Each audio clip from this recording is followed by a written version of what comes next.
اللہ اللہ اللہ الصبح۔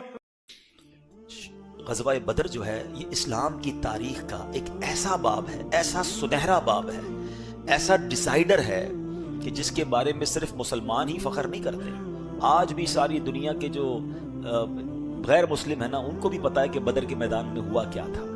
یعنی یہ ان کے پاس آخری چانس تھا، ایک موقع تھا، اور ان کا پلان بھی یہی تھا کہ اس وقت دنیا میں بہت تھوڑے مسلمان تھے۔ یہ کب ہوا تھا پہلے یہ سمجھیے، یہ 2 سنہ ہجری کو ہوا تھا۔ ہجری کس کو کہتے ہیں کہ جب نبی پاک علیہ السلام مائگریٹ ہو کر ہجرت کر کے مکے سے مدینے گئے، اب دوسرا ہی سال تھا۔ پہلے تو بڑی مشکل سے مکے سے نکلے تھے، یہاں بڑا ظلم تھا، مسلمان بھی گنتی کے تھے، مدینہ شریف پہنچے، ابھی تو سکون کا گویا سانس بھی نہیں لیا تھا، دوسرا ہی سال تھا۔ اور ان بدبختوں نے ایک ایسا پلان کیا کہ مسلمانوں کو صفائے ہستی سے مٹا دینا ہے۔ ٹوٹل مسلمان کتنے تھے؟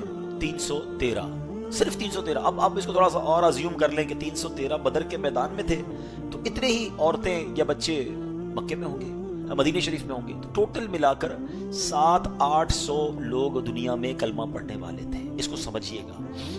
اور اس کی جو امپورٹنس ہے اس غزوے کی کہ بدر کی رات نبی پاک علیہ السلام نے خاص دعائیں کی، اور پیارے آقا علیہ السلام نے اس رات یہ دعا کی کہ یا اللہ اگر آج یہ مارے گئے تو پھر تیرا نام لینے والا کوئی نہیں بچے گا، پھر تجھے پکارنے والا دنیا میں کوئی ایمان والا نہیں بچے گا۔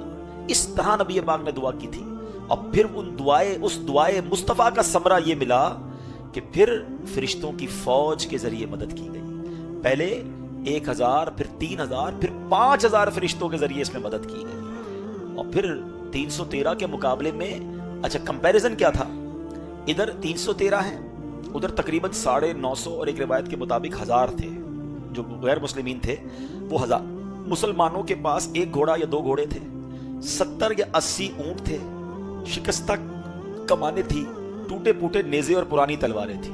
مسلمانوں کے پاس صرف یہی تھا، اور ان کے پاس کیا تھا؟ 950 افراد تھے، 100 برق رفتار گھوڑے تھے، 100 زرہ پوش جنگجو تھے، بلڈ پروف جس کو کہے جیکٹ پہنے ہوئے وہ تھے، اور اسی طرح 600 اعلیٰ نسل کے اونٹ تھے، اور کھانے پینے کے ذخائر تھے۔ وہ روز کئی اونٹ ذبح کرتے اور مل کے کھاتے پیتے، رنگ رلیاں مناتے، ناچ گانے کرتے۔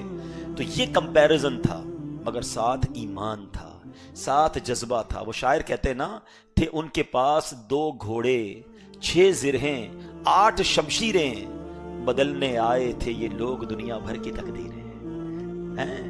نہ تیغ و تیر پر تکیا، نہ خنجر پر نہ بھالے پر، بھروسہ تھا خدائے پاک پر لولاک والے پر۔ یہ لشکر سب سے انوکھا، یہ لشکر ساری دنیا سے انوکھا تھا، نرالا تھا کہ اس لشکر کا افسر مصطفیٰ لولاک والا تھا۔ یہ کیسا لشکر تھا جن کو پتا تھا کہ کمپیریٹیولی تو مارے جائیں گے، مگر نبی پاک علیہ السلام ساتھ ہیں، اور اسلام کا ایک جذبہ تھا۔ اور پھر نبی پاک نے جو دعا کی اس رات، اللہ اکبر۔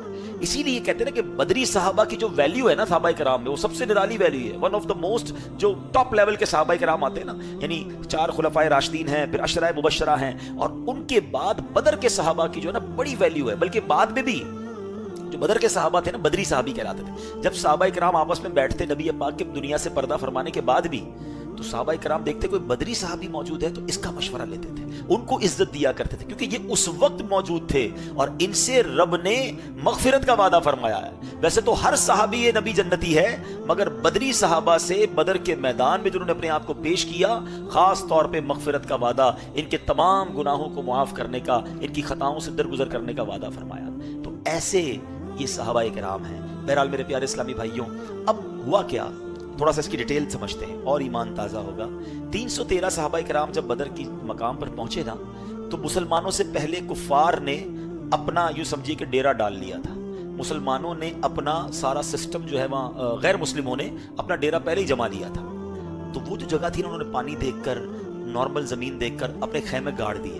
مسلمان جہاں پہنچے تو مسلمانوں کے پاس نہ پانی کا کوئی کنواں تھا، اور زمین بھی جو ہے نا وہ ریتیلی تھی، تو اس پہ پیر صحیح جمتا نہیں تھا۔ تو اب صحابہ کرام نے نبی پاک سے عرض کی، حضور ہماری جو جگہ ہے نا، جہاں ہم کھڑے ہیں یا جہاں ہم پلان کر رہے ہیں، یہ جگہ سوٹیبل نہیں ہے، ہم کیسے یہاں پر وقت گزاریں گے؟ پانی بھی نہیں ہے، گھوڑے بھی ٹھیک کھڑے نہیں ہو پا رہے، زمین بھی انسرٹن ہے، ریتیلی ہے۔ تو اللہ کے حبیب علیہ الصلوۃ والسلام، سبحان اللہ، نبی پاک پر رب کی کیسی رحمتیں ہیں، بدر کے میدان میں ایک بارش آتی ہے. دیکھو یہ غیبی مدد کہتے ہیں نا، بارش اللہ کی رحمت ہے. کیسی رحمت والی بارش تھی، قرآن میں اس کا ذکر ہے. قرآن فرماتا ہے وَيُنَزِّلُ عَلَيْكُم مِّنَ السَّمَاءِ مَاءً لِيُطَهِّرَكُم بِهِ وَيُذْهِبَ عَنكُم رِجْزَ الشَّيْطَانِ وَلِيَرْبِطَ عَلَىٰ قُلُوبِكُم وَيُثَبِّتَ بِهِ الْأَقْدَامَ. قرآن کہتا ہے کہ اور آسمان سے تم پر پانی اتارا تاکہ تمہیں اس سے ستھرا کر دے اور شیطان کی ناپاکی تم سے دور فرما دے اور تمہارے دلوں کی ڈھارس بندھائے اور اس سے تمہارے قدم جما دے. سبحان اللہ. تو پتہ یہ چلا کہ اس بارش سے ہوا کیا، کتنے فائدے ہوئے کہ 4 فائدے قرآن بیان کر رہا ہے. کہ تاکہ جو بے وضو اور بے غسل ہوں وہ وضو اور غسل کر کے خوب پاک ہو جائیں، صاف ستھرے ہو جائیں. مسلمانوں کے دلوں سے جو شیطانی وسوسہ ہے وہ دور ہو جائے. پھر فرمایا مسلمانوں کے دلوں کو ڈھارس مل جائے کہ اللہ کی مدد ہمارے ساتھ ہے. اور جو ریتیلی زمین تھی نا، اب دیکھیں اللہ کی شان دیکھیں، اب ریت پہ پانی پڑے تو وہ سالڈ ہو جاتی ہے، تو وہ ساری جگہ پراپر ہو گئی، سالڈ ہو گئی. سامنے کی زمین سالڈ تھی تو وہاں کیچڑ ہو گئی، ان کے لیے پرابلم کھڑی ہو گئی. مسلمانوں کی زمین سٹیبل ہو گئی. وہاں پانی تھا لیکن بہت زیادہ پانی ہو گیا. مسلمانوں کے پاس پانی بالکل نہیں تھا، انہوں نے پونڈز بنا لیے تو اس میں پانی بھی جمع ہو گیا. یعنی ایک بارش نے اس پوری سچویشن کو تبدیل کر دیا. اچھا، پھر بدر کے میدان میں صرف ایک بارش کے ذریعے مدد نہیں آئی. سبحان اللہ. آج کل لوگ، آپ جو بچے ہیں ان کو پتہ ہے ایڈیٹنگ کرتے ہیں، کئی سافٹ ویئرز ہیں، چھوٹا سا مجمع ہو اس کو ایڈٹ کر کے بڑا بنا سکتے ہیں، بہت بڑا کراؤڈ ہو اس کو ایڈٹ کر کے چھوٹا کر سکتے ہیں. امیجنیشنز کا دور ہے، گرافکس کا دور ہے. اس وقت پتہ کیا ہوا کہ جنگ کے وقت جب صفیں بنائی گئی نا، مسلمان تو 313 تھے اور کافر بہت زیادہ تھے، مگر اللہ کی شان دیکھیں، روحانی گرافکس دیکھیں کیسے کام آئے کہ مسلمانوں کو کافر تھوڑے نظر آ رہے تھے اور غیر مسلموں کو مسلمان زیادہ نظر آ رہے تھے. یعنی مسلمانوں کو حوصلہ بڑھ گیا کہ اتنے تھوڑے ہیں، ان کو تو نپٹا دیں گے، اور ان کو لگ رہا تھا اتنے زیادہ ہیں، ہم کیسے لڑیں گے. ان کے دل پر خوف طاری ہو گیا اور مسلمانوں کو اللہ پاک نے حوصلہ عطا فرما دیا. اب کیا ہوا، غزوہ شروع ہونے لگا.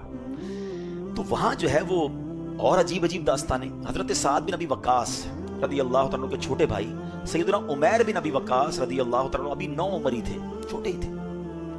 بدر کے موقع پر کبھی ادھر چھپتے تھے کبھی ادھر چھپتے تھے، کیونکہ سلیکشن ہو رہی تھی کہ کون کون لڑائی کے لیے جائے گا. تو حضرت سیدنا سعد رضی اللہ تعالیٰ فرماتے ہیں میں نے تعجب سے پوچھا کیوں چھپتے ہو؟ تو کہتے ہیں کہ مجھے اللہ کی راہ میں لڑنے کا بڑا شوق ہے، شہادت کا شوق ہے، عمر چھوٹی ہے، کہیں نبی پاک مجھے دیکھ کر لائن سے نکال نہ دے. تو پیارے آقا علیہ السلام کی توجہ میں آ گئے. نبی پاک نے کہا آپ تو نہیں جا سکتے، آپ کی عمر چھوٹی ہے.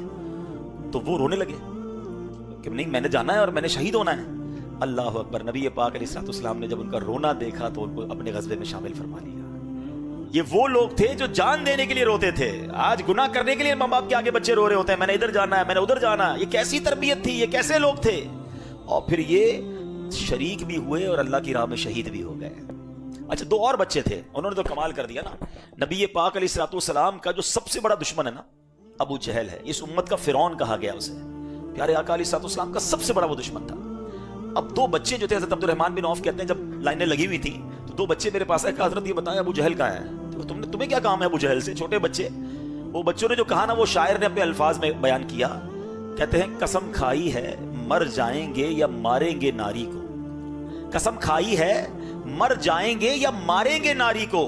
سنا ہے گالیاں دیتا ہے وہ محبوب باری کو. اور ان بچوں کو جب بتایا نا حضرت عبد الرحمن بن عوف نے کہ وہ رہا ابو جہل، وہ دوڑتے ہوئے گئے اور دونوں بچوں پر حملہ کر دیا اور اتنے وار کیے تلوار کے کہ ابو جہل کو واصل جہنم کر دیا. ان بچوں نے مار دیا. اللہ کی شان دیکھیں، ان کا جرنیل، ان کا سپہ سالار کسی بڑے طاقتور صحابی کے ہاتھوں ہلاک نہیں ہوا، برباد نہیں ہوا، بلکہ 2 چھوٹے بچوں کے ہاتھوں اس کا کام تمام ہو گیا.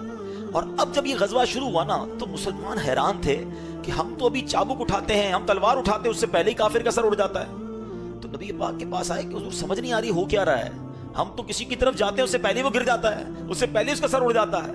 تو اللہ کے حبیب علیہ السلام نے فرمایا یہ تیسرے آسمان کی مدد آئی ہے. صحابہ کرام کو اپنے سر پر گھوڑا دوڑنے کی آواز آتی تھی، چابک چلنے کی آواز آتی تھی، بلکہ ایک آواز آتی تھی اقدم حیزوم، اے حیزوم آگے بڑھ. اور یہ حیزوم کون ہے؟ علماء فرماتے ہیں حضرت جبریل علیہ السلام کے گھوڑے کا نام ہے. تو فرشتے آئے. مسلمانوں 313 میں سے صرف 14 شہید ہوئے اس غزوے میں. اور کفار میں جو جس کو کہتے ہیں نا سراسیمگی پھیل گئی، وہ اتنے خوف زدہ ہو گئے کہ ہو کیا رہا ہے، ہم کچھ ہمارے کون مار رہا ہے، ہم کو یہ نظر نہیں آ رہا، یہ دشمن کی طرف سے آ گیا ہے. انہوں نے بوریا بستر سمیٹا اور وہ بھاگے. کئی لوگ ان کے یوں سمجھے کہ دنیا سے گئے. اور اس میں اس دن جو ہیبت پڑ گئی نا کفار کے دل پر کہ ان سے لڑائی کرنا آسان نہیں ہے. ان کے لیے تو فرشتے مدد کو آ جاتے ہیں. یعنی ان کا تو فل پلان تھا کہ 313 ایک ہی باری میں ختم کرو, اسلام کا نام ہی ختم ہو جائے گا, ختم لپیٹ دیا جائے گا اسلام. مگر انہیں کیا پتا تھا کہ کس کا دین ہے, یہ کون سے حبیب علیہ السلام. اب تھوڑا سا میں ٹچ دے دیتا ہوں کہ جب بھی اسلام کو بٹانے کی کوشش کی گئی ہے نا, پھر دیکھیں کیسے غیب سے مدد آئی اور پوری دنیا کے لوگوں پر ہیبت طاری کر دی گئی. جو یہ کعبہ گرانے ابرہہ آ رہا تھا, سورہ فیل کا واقعہ یاد ہونا چاہیے آپ کو, کہ وہ تو آیا تھا ہاتھیوں کا لشکر لے کر کہ ایک بار کعبے کو ختم کر دو, نہ رہے کعبہ نہ کرے حج. مگر اس کو پتا نہیں تھا کہ یہ گھر کس کا ہے. اور دنیا کا دستور ہے ایئر فورس کا مقابلہ ایئر فورس کرتی ہے, دنیا کا دستور ہے آرمی کا مقابلہ آرمی کرتی ہے, جہاز کا مقابلہ جہاز, ٹینک کا مقابلہ ٹینک. ہاتھی آئے تھے تو اگر ان کا مقابلہ کرنا تھا تو رب نے کوئی بڑی چیز بھیجنی تھی نا. مگر میرے رب نے اپنی قدرت کا نظارہ کیسے دکھایا کہ چھوٹے چھوٹے ابابیل بھیج دیے. ابابیل اتنا سا پرندہ ہوتا ہے, آپ کی مٹھی میں آ جائے گا. اچھا ابابیل کتنا بڑا کنکر کیری کر سکتا ہے, کوئی میزائل کیری نہیں کر سکتا, اتنے کنکر ہو سکتے ہیں, اتنا چھوٹا ہی پرندہ ہے. اللہ نے دنیا کو دکھانا تھا کہ جناب میرا رب چاہے تو ابابیل اور کنکر کے ذریعے ہاتھی والوں کے پرخچے اڑا سکتا ہے. کیا کہا تھا, الم تر کیف فعل ربک باصحاب الفیل. اے محبوب تم نے نہ دیکھا کہ اللہ نے ہاتھی والوں کے ساتھ کیا کیا ہے. پھر کیا ہوا, ان کو فجعلہم کعصف مأکول, انہیں بھوسے کی طرح پیس پیس ٹکڑے ٹکڑے کر دیا گیا. یہ ہمیں پتا چلتا ہے کہ جب اسلام پر ایسا حملہ ہوتا ہے نا اور ایمان والے مضبوط ہوں تو اللہ غیب سے کیسے